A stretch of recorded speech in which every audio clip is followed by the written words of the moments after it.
Welcome to the Creative Penn podcast. I'm Joanna Penn, thriller author and creative entrepreneur, bringing you interviews, inspiration and information on writing craft and creative business.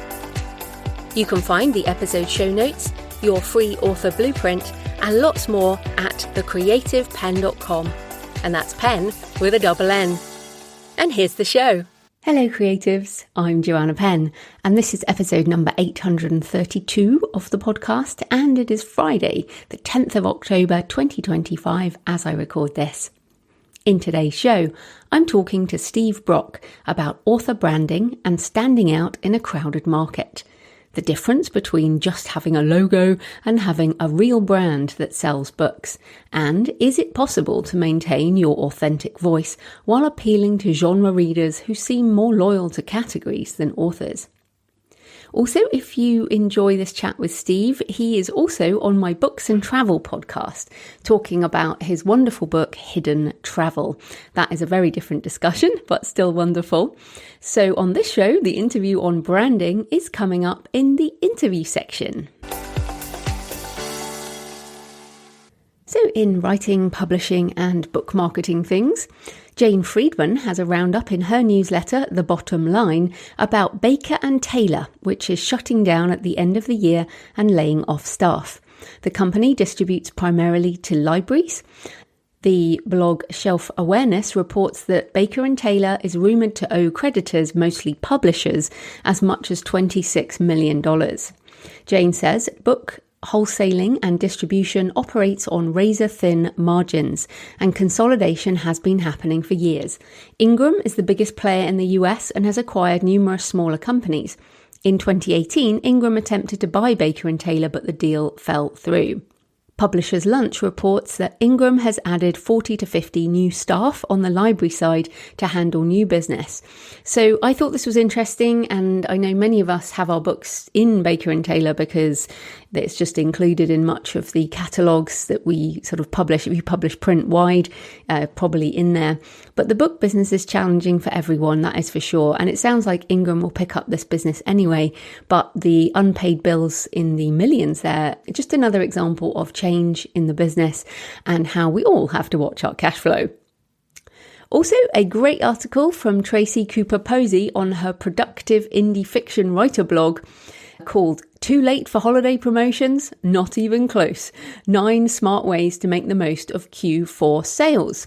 Now, I thought this was really good to share because there is a bumper book sales season ahead, and I am terrible about this kind of thing. I just don't think about it early enough. And if you want to do things for the holiday season, you really have to, well, you should have probably done it by now, but that's why I thought this was a good article. So definitely go have a look at Tracy's site, but the ideas include repackaging an older book with more holiday flair. You could recover something with Christmassy vibes or do a limited holiday edition promotion. You can do bundles for gifting and binging. If you have your own store, you could create some limited time bundles. And of course, you can bundle ebooks, audiobooks and print books now if you have your own store. So that's kind of cool. I like this idea, run a reader advent calendar. So every single day in December, fun things like deleted scenes, bonus chapters and more to keep people coming back. You could also pitch your book for gift guides and book site roundups, which people are preparing at this time of year. I think we might be getting to the late stage of that, but lots of ideas at Tracy's site, productiveindyfictionwriter.com. And if you'd like to level up your writing skills this season, check out the new Writing Story Bundle available for a limited time. Includes business essentials for writers, creating character arcs, books on world building, writing tropes, long-term success, podcasting, collaboration, co-writing, productivity, pacing, $1 million professionalism, and my second edition of How to Write Nonfiction. So if you haven't looked at Story Bundle before, it is a fantastic way to get a bundle of ebooks with super useful books at a great deal, and it's essentially another version of Selling Direct, as all the authors in it get a share of the money and a charity as well, so that is a good thing. Just go to storybundle.com/writing. And if you don't know storybundle.com, they do bundles every month with different genres and interesting stuff. So definitely worth checking out. So moving into AI things, an article on Publishing Perspective this week.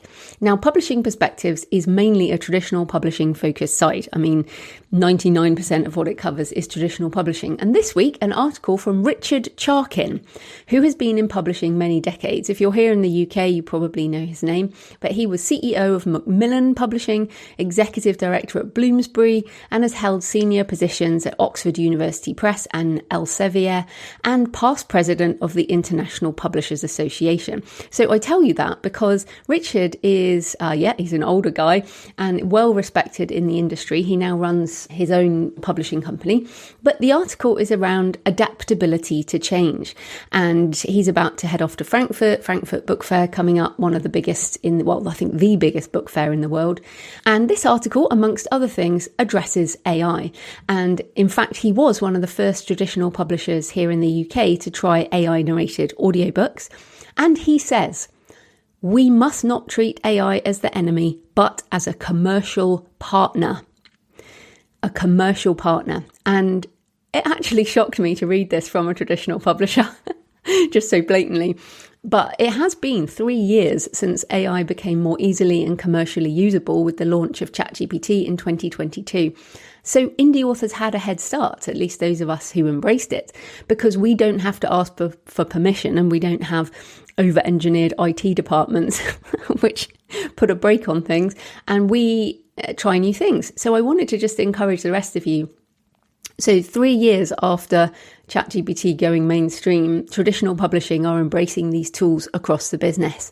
And remember, it doesn't need to come anywhere near your writing, but consider using it for the publishing, marketing, admin, because if old school traditional publishers are treating AI as a commercial partner, then indie authors better be doing something, because we have this head start. We did have a head start. I mean, we still have a head start in trying new things, but this is not a new technology anymore. I mean, yeah, it's changing every week and things are getting better, but yeah, I was really quite interested in this. I mean, I have paid attention to Richard Charkin over the years. I think he's one of the people who does really keep an open mind.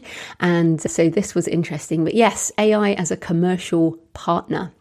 Now, on this theme of commercial partner and help with direct sales, after last week when I shared the news that ChatGPT is bringing in-chat shopping to the app and Shopify will be next in line, and also Google has shared this week that they are further rolling out AI overviews to more countries in search, I'm taking this new form of book discoverability more seriously. I think the rollout of Shopify in chat is going to be interesting, to say the least. And if you think about it, if you think about the keywords and categories, the limited number, so it is 3 categories and 7 keywords or keyword phrases, but really not very much. Now, this has been in place since Amazon launched KDP and has been in the publishing industry for many years. If you think about BSAT categories, if you think about these sort of very blunt instruments of categories and keywords, I mentioned last week that I think we're moving into the long tail, but it is about bloomin' time that this was disrupted. I've said for a long time, I think the book itself should be the metadata, and that may be where we're going. But for now, I think it is interesting to think about updating metadata if you run your own store. So I have already been getting referrals through ChatGPT, thanks to Kate, who emailed this week and said, ChatGPT recently recommended your Arcane series to me after I asked it for book suggestions. I asked it for novels with the feel of the TV series Warrior Nun. A good fit, except I've already read your series. So thanks, Kate. And I love Warrior Nun, so that is awesome. It's a shame it got cancelled. But it is what it says on the tin, warrior nuns. So yeah, religious action adventure, lots of globe-trotting. And I like this a lot because I don't think I actually use warrior nun as a reference anywhere official, but it certainly resonates with my religious action adventure thriller vibe. So coming back to updating metadata, I am going through my stores. I'm updating metadata and collection descriptions, generally enriching the information around my books on Shopify. And I am using Claude. This is a classic example of where you want AI to help you, because it is a lot of words generated around your own work. And when you have as many books as I have, not doing it yourself is a great help. So you can use Claude, or you can use ChatGPT or Gemini or Grok, or you can pretty much use whatever service you primarily use. But I used a prompt.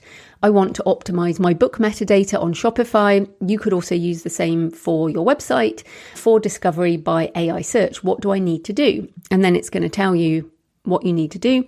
And obviously you're going to need to upload your book if you want it to create all the metadata for you. And I am happy to upload my work and do upload my work regularly. But as ever, please read the terms and conditions so you're happy that it with what it will do with your data. So the tool will pull out loads of stuff. It will pull out whatever is the most useful. And then there are ways to automatically do this, but I'm checking everything it does. So obviously I know my own book, so I can look at the metadata it generates and decide whether or not it's appropriate. And it is probably about 95% fine. And then I'm editing it. And then I'm using a bulk update app on Shopify to do the metadata for each collection. I am using the Hextom app, so Hextom, and they have quite a lot of well-reviewed apps on Shopify, but there are others you can use. But essentially I have a lot of books, so updating metadata is a bit of a pain, and I wish Ingram had something like this. Maybe they do. If Ingram have something, I would love to know about that, because I know my metadata on Ingram for older books is out of date. But as ever, this just takes a lot of the grunt work away, especially for backlist books. You might have even forgotten what was in them anyway. So I'm just doing a little bit of this sort of every day. I quite enjoy it really, because it brings up new ideas and all of this kind of thing. But if you have a store that you control or a website that you control, maybe start looking at how you can have more rich metadata, tags and all of that. But your favorite AI tool will tell you what to do if you just ask it. So this also relates to an article from Kevin Kelly this week. Now, I've had Kevin Kelly on this show. He's pretty famous for the 1,000 True Fans blog post, which is from 2008 and was very prescient, and in fact is still relevant even now.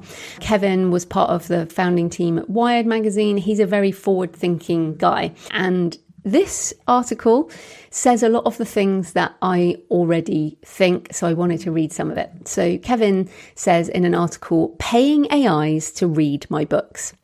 He says, some authors have it backwards.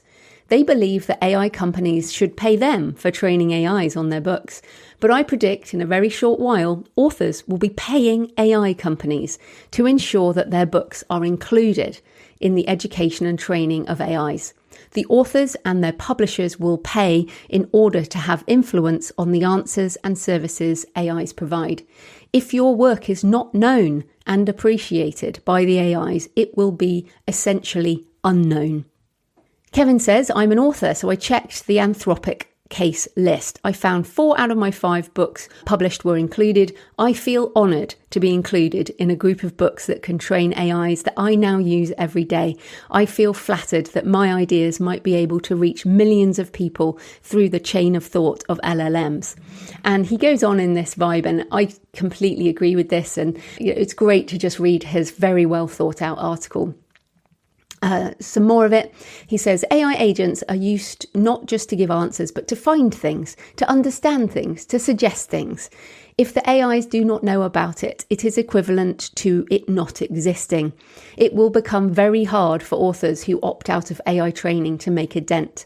There are authors and creators today who do not have any digital presence at all. You cannot find them online. Their work is not listed anywhere, but they are rare and a minority. As Tim O'Reilly likes to say, the challenge for most creators is not piracy, illegal copies, but obscurity. And I add, the challenge for creators in the future will not be imitation, AI copies, but obscurity. Yes, and obscurity has always been an issue for us, which is why we have to do things like marketing. Kevin says, if AIs become the arbiters of truth and if what they trained on matters, then I want my ideas and creative work to be paramount in what they see. I would very much like my books to be the textbooks for AI. What author would not? I want my influence to extend to the billions of people coming to the AIs every day, and I might even be willing to pay for that, or at least do what I can to facilitate the ingestion of my work into the AI minds. So yes, as I said, I upload all my books into all the AI services, well, at least ChatGPT, Claude and Gemini.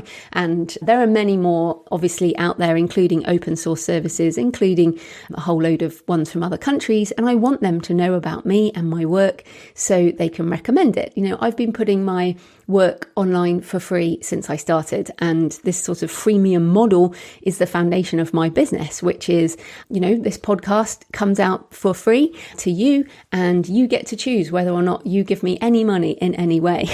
But thankfully, this model works by enough people giving me enough money that I can continue to do it. So even if you join the Patreon for $2 a month, or if you buy one of my books, or you use one of my affiliate links, that helps me do this. But most of the work is free.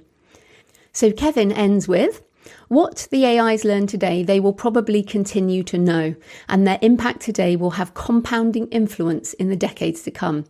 Influencing AIs is among the highest leverage activities available to any human being today, and the earlier you start, the more potent. The value of an author's work will not just be in how well it sells among humans, but how deep it has been included within the foundational knowledge of these intelligent memory-based systems. That potency will be what is boasted about. That will be an author's legacy. This is great. Again, I completely agree with everything he's put in this article, but as with a blog post like 1,000 True Fans, it might take a while until people realise this. But I feel like this goes against much of what the creator community is talking about.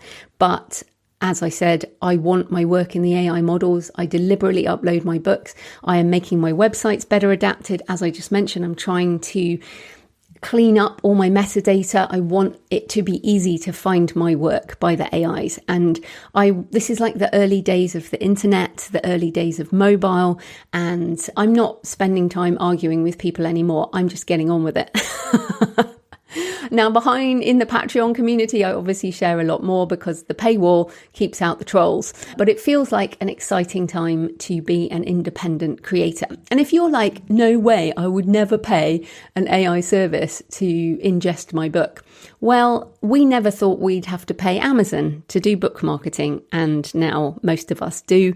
We never thought we'd have to pay Meta back when you just uploaded something in a group or on your profile and it went out to the people that actually follow you. I mean, if you've been around a while, you might remember organic traffic.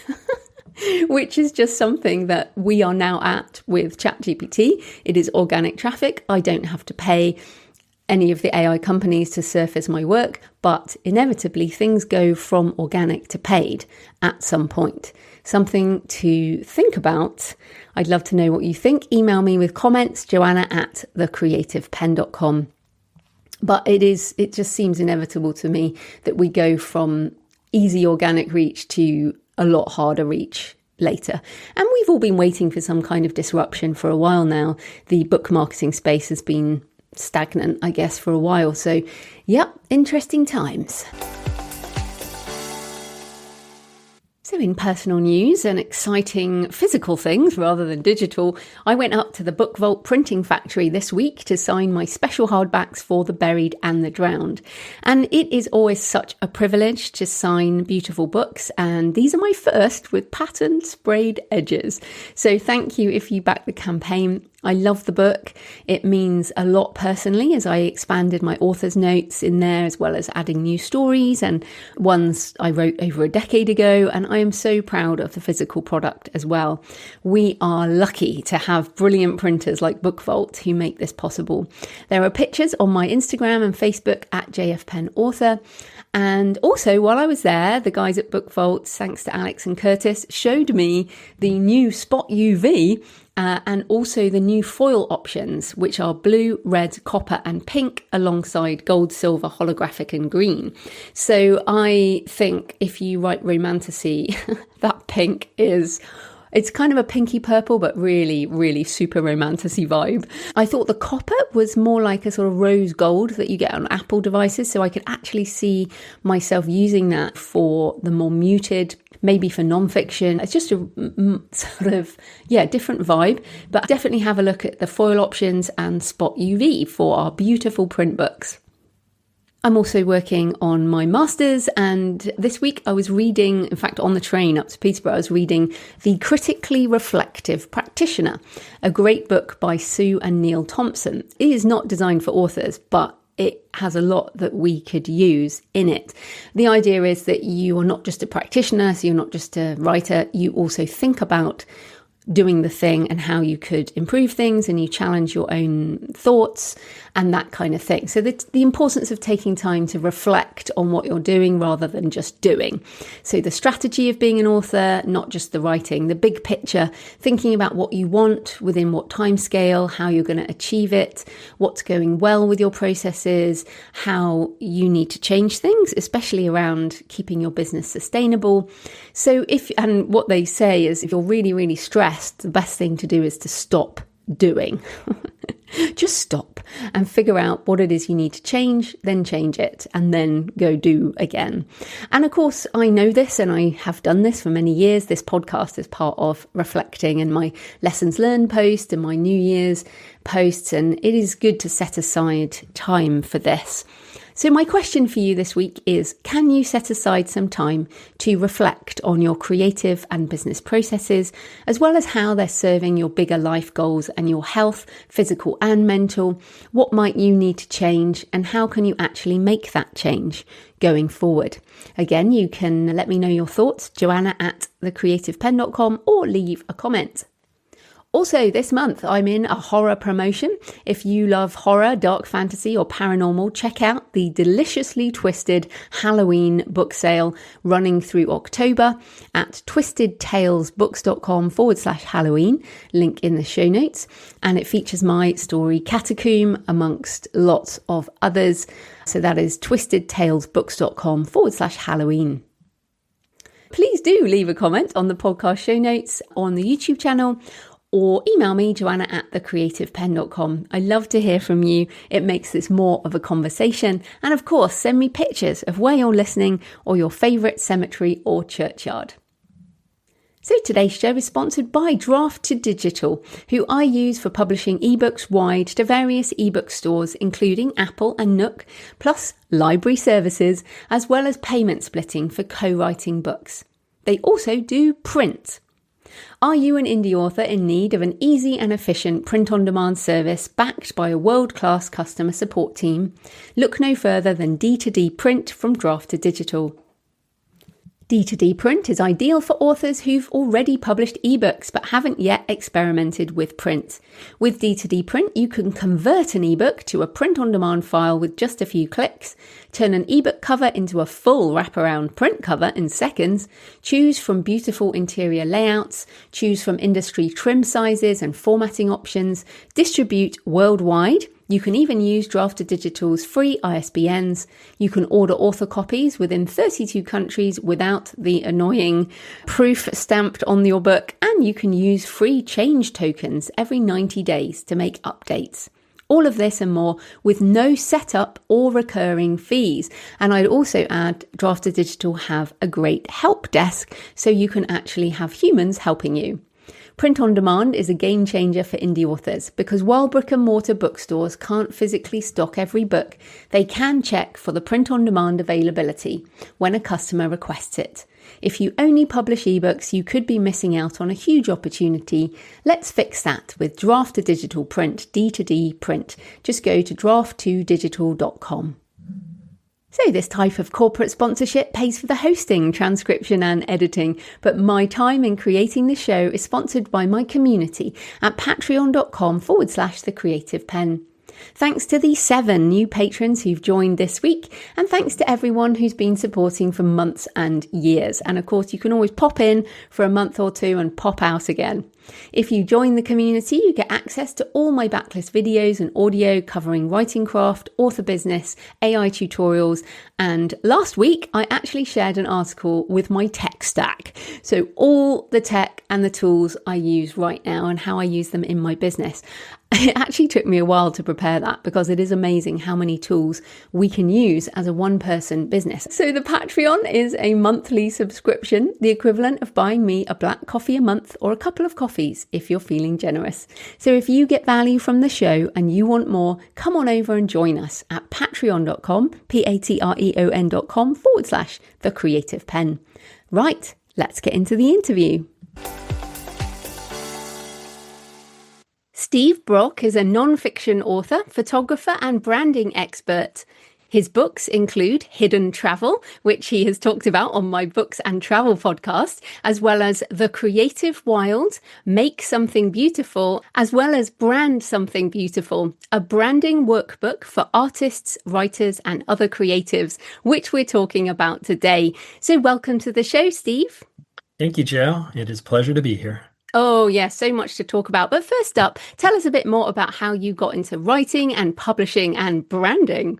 All right. So in writing, I've written all my adult life, but is more in the realms of like school writing and then working in branding and marketing agencies, doing a lot of marketing copy, ad copy, that type of a thing.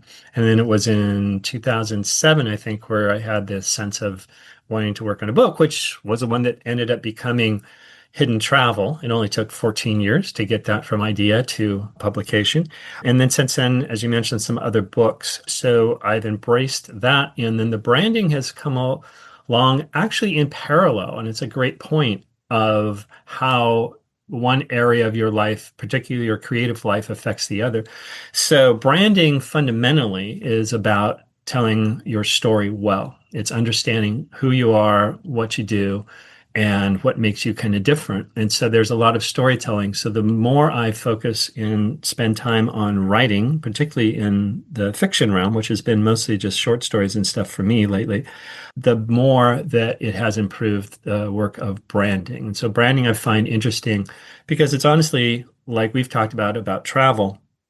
Branding is really about exploration. It's diving deep into understanding something that is hidden and bringing that to light. Well, before we get back into branding, you mentioned short stories there. Are you publishing those? No, those have always been a sideline. I have a novel that I started when I got stuck on Hidden Travel, and it's about maybe a third done. So that'll be the next effort that I will be focusing on for the fiction realm. But no, the short stories have always just been more for my own craft building and just the enjoyment of it. So I'm looking forward to actually reading yours that's coming out. Or is it out? Well, as we record this, it is just finished. The Kickstarter's just finished. But yeah, depending on when this comes out, it may be. So yeah, The Buried and the Drowned is my short story collection. But I think it's interesting because you can play with short stories and you can explore, as you mentioned there, exploring and looking at hidden things. And I think it's much easier to play around with short stories because you can just do such different things. But let's come to branding, because the word brand, it's a really difficult one and people are already flinching. They're like, oh, I don't want to think about author brand. So you mentioned a little bit there, but how are you defining brand as it relates to authors, and why should we even care about this? All right. So the word brand, I think, applies to whether you're a major corporation or a nonprofit organization or a single solopreneur or an author. And because it's all about perception. So a lot of people think of branding as being about your logo or your tagline or maybe the colors that you use in the background of your Instagram reels and having consistency there. And that's part of it, but it's such a small part of it. Branding is fundamentally about the overall perception that people have with you or your creative work in the case of a writer or an author. And so I say, for example, Stephen King, or I say James Patterson, or I say Toni Morrison, right? There's going to be associations you have with each of those people. And those associations are actually what makes up your brand. So the brand is a tricky thing because we think we can control it, but we can't. the brand exists in the minds of your audiences. So for writers, that means the minds of your readers out there. And so your job is to kind of craft it, to know the story you want people to tell, and be able to reinforce that over time so that they're telling the same story. Because if you do not know the story you want to tell, someone else is going to do it for you, and most likely in a way that's not going to be helpful to you. So just think of brand almost like your reputation. That's a helpful way for a lot of people. So, what are you doing to build up your reputation? That's maybe the simplest way to think about brand and branding. And then for authors, I mean, for me, I have Joanna Penn and I have JF Penn. So for anyone who's writing under two names, are we thinking about two brands? Yeah, no, I think what you're, yes and no. Okay. Because I would simply say that you show up in a lot of places. For example, on this podcast, you show up as both people, not your products necessarily, but you as a person that represents both of those brands. So when you have an author brand with multiple pen names, there are elements of that that you may want to keep discrete and separate. But on the other hand, in your case, the real divide there is between almost over to oversimplify it is J.F. Penn for the fiction and Joanna Penn for the nonfiction. And so you as the person and the brand that you represent, though, there's a lot of consistency between those two. Basically, what you don't want to do is if those two brand names or author names, pen names, are different and they represent two completely different audiences. And you really want those. And so the example I give in the book is if you were writing both children's fiction, illustrated children's books, and you're also writing erotica, you do not want those two audiences to even really know that you're the same person. So you would keep those dramatically separate. It's the same in the corporate world where we talk about this. The fancy jargony term is a brand spectrum, where you have, for example, a branded house like BMW is a really good example of that. And then a house of brands like Procter and Gamble, which has a whole bunch of sub brands underneath that. And some people may not even know that Procter and Gamble is behind those. So if you have your pen names are really different genres, you're more probably like a house of brands. Whereas if you have a consistent kind of vibe or theme or thing you want to be known for, you would be more like a branded house, even if you have different pen names. Does that Oh, make I like sense? that. Yeah, yeah. So I like branded house and I like brand spectrum. That feels more natural, I think, than because I feel like there's also two angles that potentially we can come at. So maybe we can take them separately. But one is new author or author wanting to start a new pen name, wanting to construct a brand from nothing, from scratch, like actually control it and build it. And the other way is discovery branding, let's call it, where Right. you look back at your, I mean, I still feel this way really for JF Penn, is you look at your work and you go, I guess I've somehow created a brand. I can't figure out really what it is, but I just keep writing stuff and it kind of is created. So can you tackle those two ends of the spectrum of creating it from nothing and then discovering it? Yeah, that is a great question because I would say that discovering it is probably more the common approach. So, again, not to get into the weeds on this, but one of the elements of your brand is your voice or your style. And I define those as three different things. Brand is the overarching perception, style is the visual representation of the brand, and voice is the verbal or written, right? So it matches up with what we think about voice is an audible type of a thing. So I think that part of finding what your style and your voice, what those are, comes through discovery almost entirely. I think that if you try to overthink it, it's really hard. So I would say that if you start that journey of discovery, focusing on a consistent and distinctive voice, and it kind of emerges naturally, it's easy to step into that.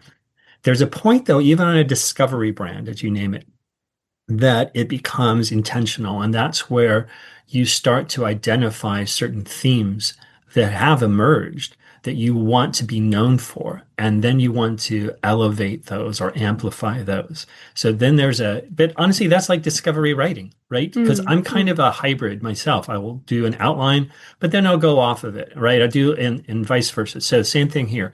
You're discovering your brand, but once you kind of find, okay, that really resonates, that element really resonates with my audiences, then you want to amplify that and make sure that that gets incorporated into everything you're doing. Now, if you're just creating from scratch, you can actually define what those elements are. And that's kind of what the book is really about, is how to create this, what we call a brand identity, which is just like a personal identity. It's like who you are. What are the elements? What are your characteristics? What are your personality traits? What's the promise that you make to your audiences? And if you craft that from scratch, you can be very intentional. But I would say, even there, just like we talked about, a planner writer goes off script sometimes and starts going in. They find that their characters have a life of their own. And the same way here is you can map out that planned brand, but still be able to change it as you start to find things again that resonate or that you want to lean into. Okay, so one thing that I think of when it comes to brand is also book covers. Mm. So again, we think about this as authors for pen names. So even if I used exactly the same name, if I used Joanna Penn for all of my books, my fiction would look quite different. Different color palette, different font, different design elements. So how can we relate book covers in particular to our brand? Well, again, it's consistency. Consistency is the key to all branding, whether it's for authors or anyone. And so, as long as people can recognize you, think about branding, where it came from. It came from, as we know it, like the American West and branding cattle to know that they belonged to a particular ranch, right? So, a brand has evolved, but it is essentially about identification. And so it's like, I want to know what that brand stands for. Who is it and who's behind it and what does it stand for? So on covers, yeah, you want consistency. You want a through line. And really, that's another way of thinking about a brand, is what is that through line that you're going to find? Now, this is a key for authors, which doesn't exist completely in the same way in other industries. And it's this: there are many, many, many readers out there that will always be more loyal to a genre than they are to a brand. Okay. Mm. So if you have a reader who absolutely loves, your thrillers, and then all of a sudden you decide you want to start writing something in the romance category, well, they may still like you and get your books, but they're not going to necessarily buy your romance because the brand's not as strong as the kind of loyalty, if you will, to the genre. Yeah, and it's interesting also because I feel like authors know publishers and know imprints, but most readers wouldn't even know. They don't know HarperCollins or they don't necessarily know an imprint. And so most readers are not loyal to those brand name publishing houses. And secondarily, they may or may not care about an author brand. And as you say, they're more likely to be faithful to a genre. Most of us can't remember the names of the authors whose books we read. It's a sad truth, Absolutely. sad Absolutely. truth. But some people will remember, and those are the people who I guess we're trying to connect with. Is that right? Or are we No, also, with our covers and our consistency, we're just appealing to those people who read by genre as well? it's a little bit of both because we're dealing with that really wacky, crazy, inconsistent thing called human beings, right? And we're all that way. And we're, like Walt Whitman said, we contain multitudes and we do contradict ourselves. And so it's a little bit of a both and there. But the thing is, what you're really going after is the not really like Kevin Kelly's Thousand True Fans, but something close to that. It's finding that super fan. It's finding those people that are going to follow you no matter what you put out. And the nicest compliment I ever received was at a travel writers conference. I did a workshop, and the head of it just said he really liked the particular piece. And he said, is like, you're on your way to being that person of whom it is said, whatever Steve Brock writes, I will read it. I will read anything from him. Okay. And I am nowhere near there. I don't know if I will ever achieve that, but that's kind of the goal that you want to be for those particular super fans. Now, here's where the brand kicks in. You can still betray even the most loyal fan if you write something that is just doesn't feel true to who you are as an author. So, for example, let's think of one like, okay, Richard Osman. Oh, If yeah, Richard yeah. Osman, who wrote the Thursday Murder Club and all those, if he were to go and write a science fiction genre book, there would be a ton of people that would follow him and want to read that book.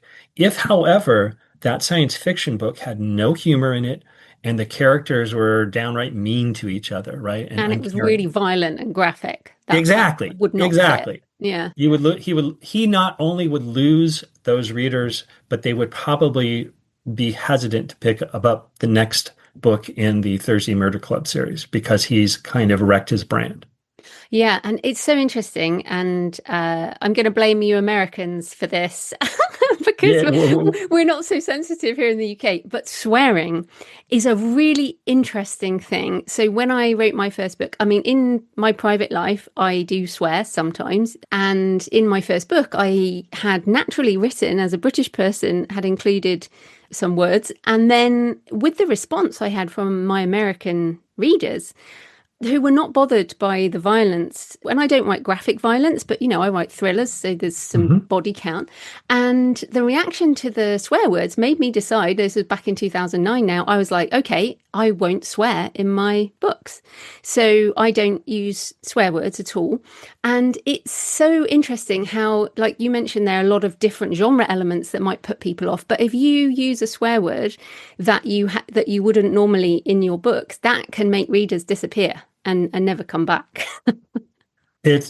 Honestly, in today's world, and again, yes, you can blame America, but it has spread everywhere in terms of just how divided we are and how prickly we are in terms of topics and issues. So that basically anything you do it will upset somebody. So you can't worry about that. And this is Mm, again why it's like you have to kind of focus on that persona of that one true fan, right? Your best fan, so to speak, that you're writing towards. Because if you kind of try to write towards every possible criticism, you're going to mess up. So just stick to that. Know that people out there, not everyone's going to be happy. The example we give, like in a lot of corporate branding workshops, there's always a good number of people sitting around in the conference room with a MacBook or some Apple product. And I mentioned to them, like, do you realize that there are far more people in the world that absolutely rabidly hate Apple than there are people that love Apple? Just sheer numbers. Just because if you look at the numbers, like I think PCs, just for example, Apple has maybe a 8% market share. All right. And so he goes, is Apple a bad brand because so many people hate it? And the reality is, no, it's a great brand because those who do love it are even more passionate about it. Okay. So you're not going to be able to please everybody, but if you can please those who are in your tribe, then you're going to actually succeed. And I mean, after all, we're in a kind of a, what's the line about niches are riches, right? Niches are riches. That the more you niche down, the more profitable it is in today's world. So don't be afraid of being true to who you are, but also being sensitive to who that audience is.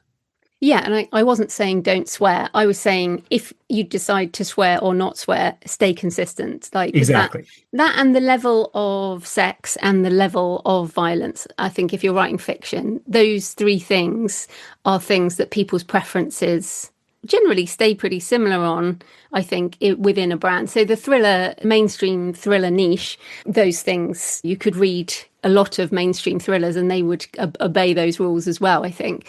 But you mentioned there niching down and thinking about that.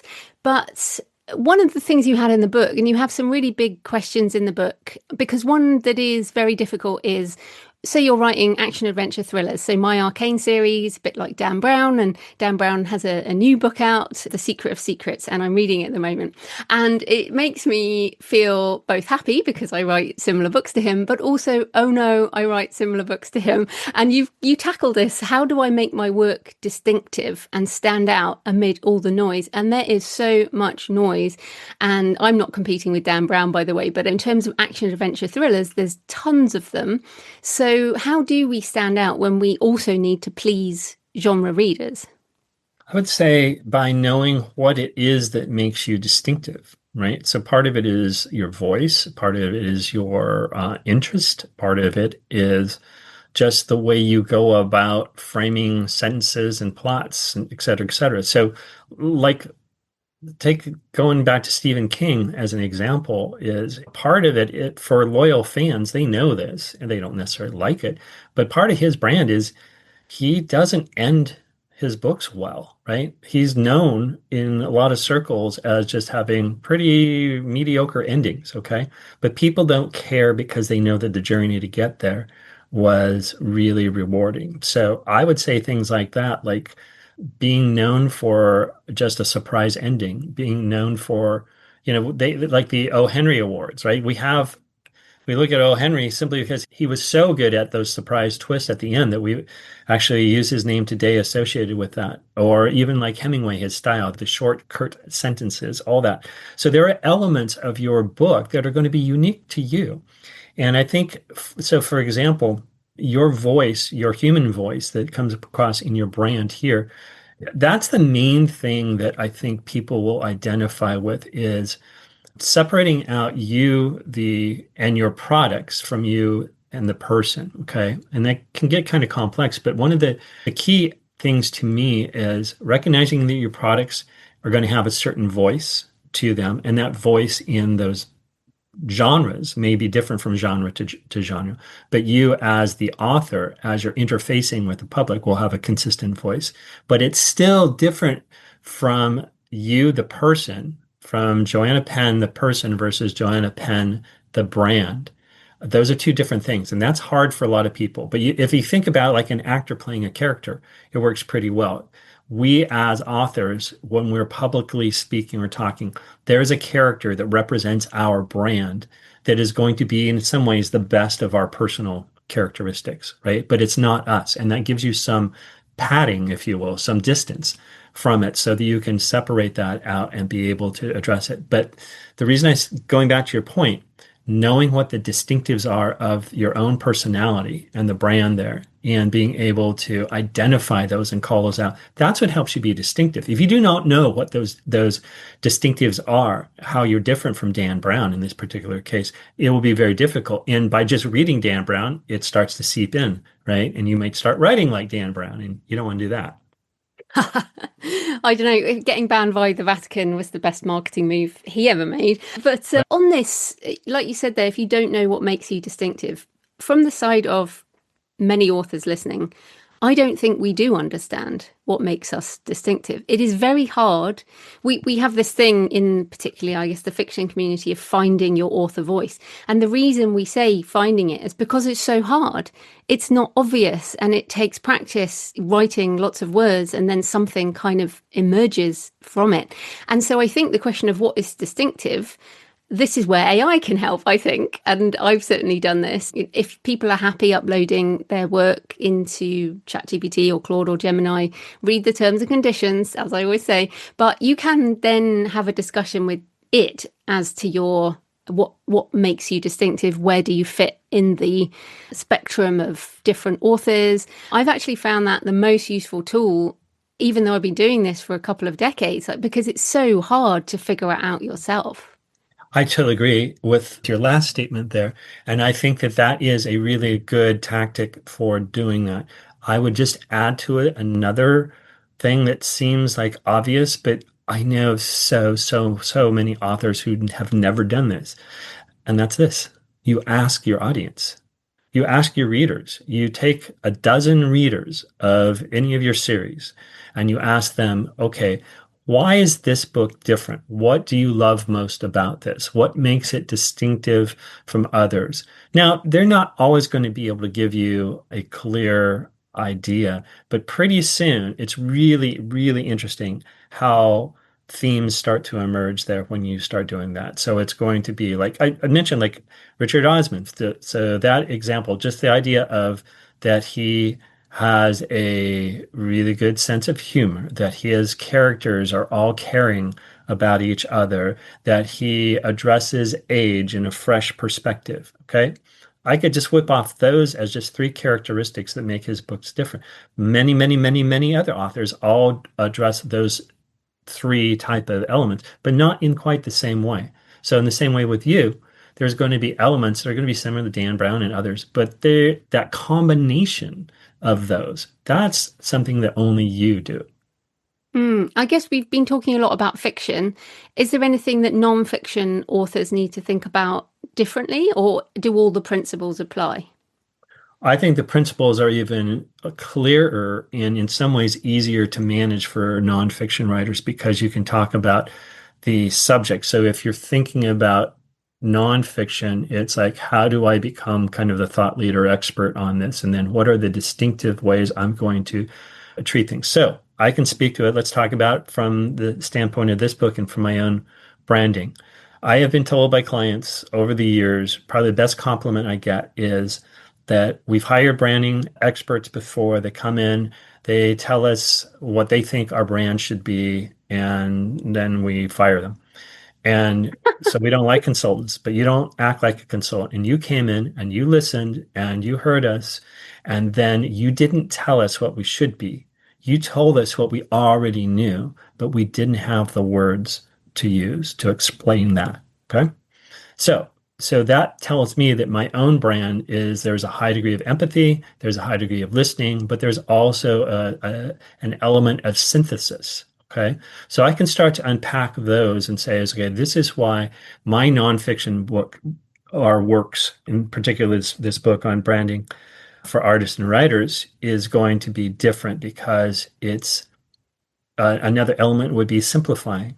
I've seen too many organizations, particularly working with nonprofits, that fail because they've tried to take on too much. So a key part of this is making it simple. So you can see, you start to understand what those elements are: simplicity, empathy, a synthesis. Those things can become brand points, characteristics, distinctives that then I could apply to other nonfiction works that I do. So then, once we've got these, I guess, quite nebulous words around branding, how do we turn that into effective book marketing? So, how do we go from this broader idea to specifics that will actually sell books? Well, I would say listen to your episode from, I think it was in August, where you read from Marketing for Authors, and you have the entire list of the specifics there. So those are the tactics, right, that you can do in terms of selling more books. So the marketing aspect of it, a lot of people conflate marketing and branding, but they're very different in the sense that marketing is downstream from branding. But here's how branding can help you sell more books. Two ways of doing it, internal and external. First is the internal, that branding gives you the clarity of the messages that you want to communicate because it gives you a sense of what it is that you're really about. So there's almost this idea of mindset that comes and the confidence that comes from having that clarity about what you stand for, what you believe. One of the examples in the book is this exercise of I believe and I exist to. I believe this thing, I exist to do this type of thing.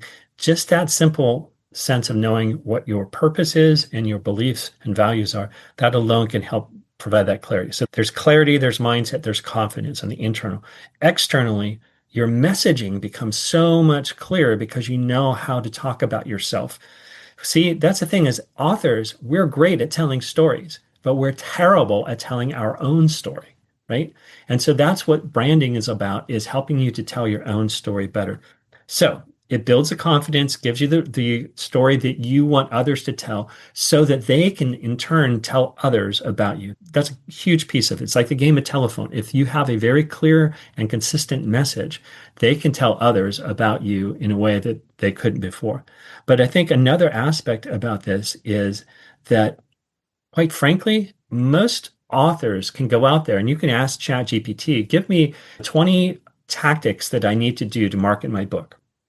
And you'll get them right away. I mean, there's no lack of access to information on how to market your book out there. The problem is we don't do it. Okay. And the reason we don't do it is because usually we're afraid. We're either afraid of what might happen, what people might think. We don't think we know enough to do it. We do all these things where we do not act. And so part of the beauty of the brand, you say it's nebulous concepts, but I would say that the nebulous concepts, the intangibles of life, so trust, relationships, love, friendship, hope, accomplishment, those are all nebulous concepts, but those are also the most powerful drivers that we have in life. And I think the same thing is here.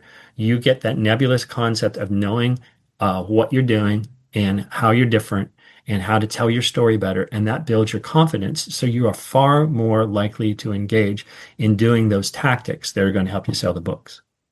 Yeah, and I wonder if it's also that in book marketing, we do rely a lot on things like paid ads, where the book cover is the thing that draws people in.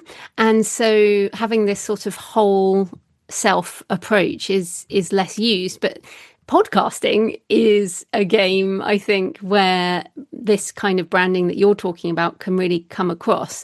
So is that a good way for authors to think about sort of pitching different podcasts around elements of their brand in terms of their story behind the books, the person behind the books?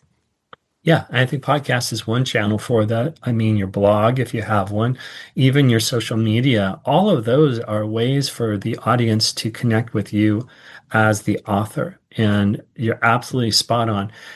Because the problem a lot of times with author marketing is we confuse our author branding is we confuse the author brand, which is a almost like the equivalent of an organizational brand, but you're just an organizational one person. We confuse that with a product brand. And the book itself is a product. It has, in some ways, its own brand. So it has to relate. So just like I'm selling products on a shelf in a store, you're going to have one reaction to the product itself, and you're going to compare that to other products on the shelf. But over time, if you find that there is a particular product from a particular manufacturer that you really like, you're going to be more loyal and you're going to start looking for other products in that line. So the podcast, the blog, all these other touch points give people a way to engage with you so they know what other products. Here's a key thing about all this is to think in terms of ecosystems. We tend to think in terms of one-offs, like, oh, okay, I got to work on this particular book. I'm launching this particular book. I'm doing the Facebook ads for this particular book, and not thinking about how it relates back. So to your earlier question or comment about like the having consistency in the book covers, same type of thing. Just you want people to know that there is this through line, that there's this consistent connection back to something more. And if they can connect that to you as a person through the podcast or other ways of having more of the personality of you and everything else, all the better. Mm.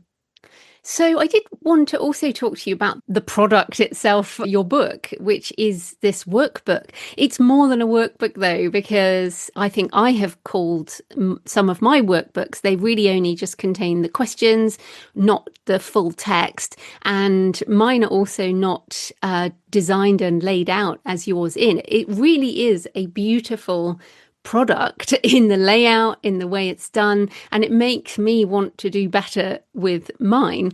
So I wondered if you could maybe talk about this product of a branding workbook, because I feel it's so much more than that, and any other thoughts on multiple streams of income. So thank you for that. And I would say thank you also because unbeknownst to you, you were actually one of the reasons for this particular format, because it was probably a year or so ago on one of the podcasts where you said, Okay, Amazon's pulling my workbooks because they're pulling everybody's Mm, workbooks because they're finding that AI, people are using AI to say, hey, Claude, give me 40 different questions about this topic and some exercises. And then they add in some few, fill in the blank lines and publish it on Amazon. mm, So the idea of that traditional fill in the blank workbook, I think it made me hesitant to try something like that. The other thing was I started this off as a course. And so the course creation, I had a lot of the graphics and different things in place. And it just ended up being that it became a hybrid, right? So it's both a workbook and a book. But I think this is key. And I would say for a lot of listeners, if you're doing something particularly like this in nonfiction, to consider this approach. It's not just a hybrid from a formatting, it's a hybrid in terms of the outcome or the goal of the book. And so here's the thing I say in the book, the goal of this book is not to make you an expert on branding. The goal of this book is to help you create your own creative brand. And so this book, I do not care. After you're done with it, you filled it in. It's a artifact of your learning. Every other book I've worked on has always been about educating, and this one is about accomplishment. And I think people today, we have too much information out there. People mm. want to achieve things and get things done. And so the more that you can think of formats that are going to help with that, I think the better. The other thing about it is breaking it down to smaller bites and takeaways that people can use. I'm also mindful of just the positioning of it. I think it was Jonah Berger in his book Contagious who talks about venture capitalists and how when they're evaluating a company, they look at it and say, is this company a vitamin or a painkiller? And a vitamin is something that's very good for you and very useful and very healthy, but you can put it off. A painkiller, if you got pain, you need it right away. All right. And my previous book, The Creative Wild on creativity, it was very vitamin-like. I would actually say that even hidden travel was more of a vitamin. It's good for you. It's interesting. It's about meaningful travel, all of that, but it's not a pressing felt need for a lot of people. I think this book on branding for those who are struggling with marketing and everything, position this one, it really is more of a painkiller. So the question for all of you out there listening is like, how can you make your nonfiction work more of a painkiller? And then look at other formats that are related to it. Another key aspect of this is that the workbook is there's a paper and there's a Kindle version, but then the worksheets, like what you're talking about, I call them worksheets, which are, I have two versions, a Google Doc version and a fillable or editable PDF version that are on my website that have all the questions. It doesn't have all the explanatory text, but it has all the questions in all the fields. But what I'm doing is I'm sending people to my website and they have to sign up for it. Okay. So now all of a sudden you've got them into the kind of broader ecosystem there. And there could be follow-ups, right? So we talked about the branding is different in marketing. There could be a follow-up book on marketing specifically for that. But you've already written that book, so I don't need to do that. But I could, right? I could take any chapter and go into much more detail about it.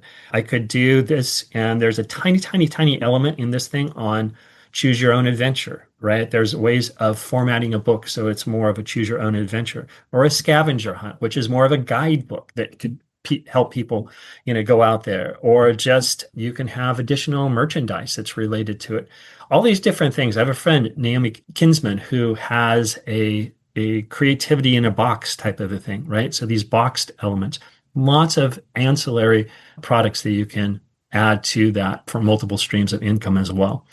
Yeah, and I think your book also leads to sort of speaking engagements. I mean, it really is. It's beautiful. I do want to emphasize that. But you've also made it harder on yourself. So, one of the reasons that we as independent authors have done more basic, I guess, workbooks and have done more basic books is because of the cost of production. And so I wondered, has this made it more complicated for you to sell, or are there different versions of the print edition for, say, Amazon print on demand versus selling from your website, for example, because it looks very high quality? Yeah, no, but it's the same for all of us, right? The more heavy lifting you do up front, the easier you make it for others. Okay. So yes, it has been a pain. I will not argue about that. I think the writing of this was the easiest book of all because it's just 27 years worth of expertise that I didn't have to research anything. I just whip it out, right? That part was easy. Formatting it, getting into all that pain in the ankle, right? So, yes. But I think that it makes it more accessible for people because a lot of people have the same reaction that you have that I mean, with the title like Brand Something Beautiful, you kind of want it to look that way. And that has been actually an allure to people. I don't think that a lot of the graphics got translated into the Kindle version of it. I mean, it's funny because the tablet version that's full color works. The Kindle Mm, version, we had to doesn't scale work. down a lot, but that's okay because it still delivers the product as well. Yeah. I also think, I love AI. Everybody knows that, and I use it a lot. But I also don't like the sort of mass produced books that are coming out. And so anyone who puts more effort into physical production of beautiful products is going to stand out. I mean, you mentioned about what is it that makes you distinctive. And I'm at this kind of point in my career where I also want to be known for making beautiful books. So I love that you've used Yes. the word beautiful. We all love beautiful books and we buy stuff because we love covers and we love the foil and we love all the cool stuff. And just so people know, on your website, brandsomethingbeautiful.com, you can see examples of the interior pages so people can see how that is done. Did you do this yourself or did you work with a designer? Worked with a designer. Actually, though, full disclosure is my son is a graphic designer and a brilliant one. And so Mm, he did all the graphic elements.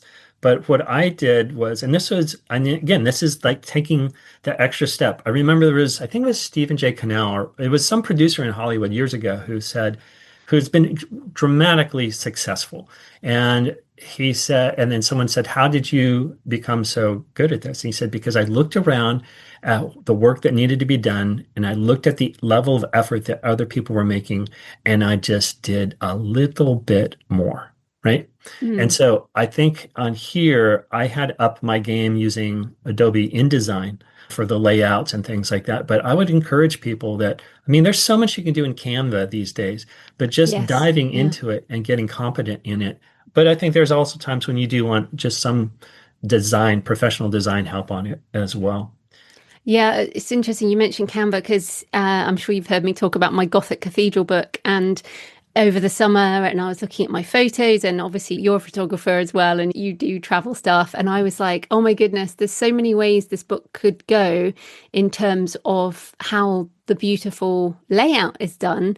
And it almost just opens up a completely different form of creativity, even though that's not something I'm focusing on right now because it feels like a whole other area. I also feel like it does help set us apart. As you said, it's that extra effort in terms of making a beautiful interior as well as a beautiful cover. And I think non-fiction, this is easier because fiction, obviously, the inside of a novel is plain text mostly. You can do some extra various pages or maps or whatever, but I think these non-fiction books can have all kinds of elements of design that help people pull out and quotes and diagrams and all this kind of thing. So it is a really creative process.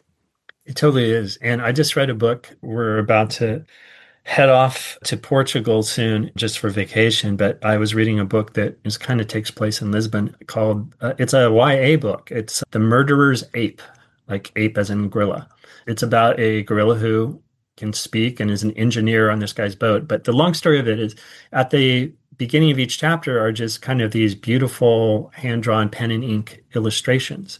And just having that makes it such a richer experience, little things like that. So there's a case where, yeah, if I had more time in my life and everything, I would be focusing on illustrated adult books, which are fictional, like a novel, but that I illustrate. What is it? The T.S. Spivet by, oh, can't remember his name.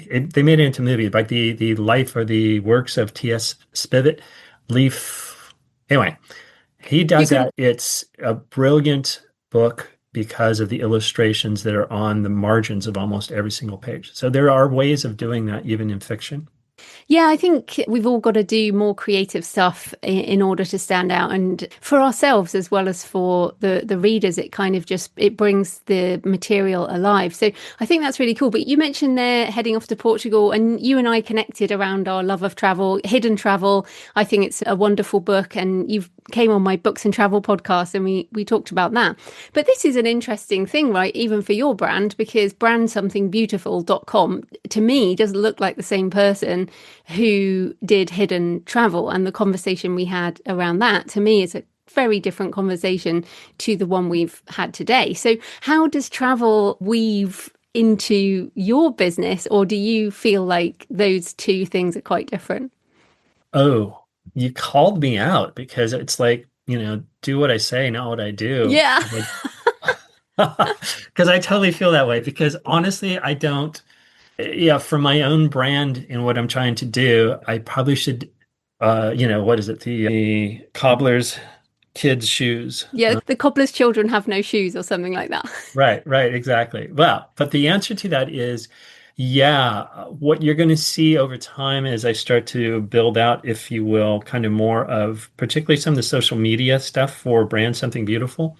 And this goes back to the idea of confidence. So once the book is done, I'm into getting it out there.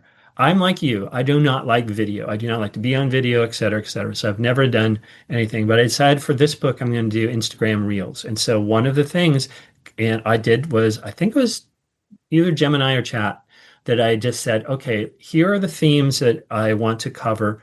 These are going to be like blog posts and Substack type of things and LinkedIn articles over the next 12 weeks. Give me, and I'm going to be in these places in Portugal. I want to create reels that illustrate these points. Give me some ideas. And it came out with some really wonderful ideas, like the 25th of April bridge in Lisbon. It said, like, the point is that one of the points in the book is that the brand is the bridge between the making of something beautiful and the marketing of it. And most people, artists especially and writers, we hate marketing. But if you do the branding, right, it's the bridge between it. So it makes the marketing easier. And so then have a shot of me holding the book in front of the bridge and blah, blah, blah. So Oh, that's nice. That is great, actually. That's a really good prompt. Thank you for that. yeah, yeah. And so those type of things are going to be, I'm definitely using those. So you will start to see a connection between the travel and the brand, but it will emerge over time because in a way I mean, I have my brand wallop.com, which is the company, the agency I've run for decades. But that's really more for corporations and nonprofits. So this brand something beautiful is really more the individual brand type of stuff. And so it's exactly what you were talking about earlier. There's some intentionality to it. I have not fully lived and leaned into that as much. And the travel and adventure, because the theme of my other book, The Creative Wild, was about what does it mean to create adventurously? It really is like a sequel to Hidden Travel in the sense of like, what do we learn from travel that we can apply to our creativity? How do you create adventurously? What does that mean? What does that look like? How does discovery fit into creativity? All of that type of the things. And so that will all get woven in there. But the main thing of all is that even if it never shows up in my external, artifacts and manifestation of the brand, it is affecting me as a person, as a creative. Because as you know, in fact, one of the quotes I paraphrase, I should say, from you. I think it was on the was it St. Cuthbert, the one you did in the southern part of England, That was the Pilgrim's Way to Canterbury. okay, the Pilgrim's Way.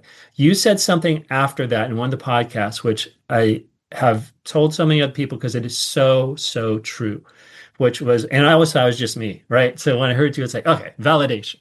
And it was this, it was, I went on this pilgrimage thinking I would have all this time walking and I would have all this time to come up with new ideas. And I had like virtually none on the trip itself.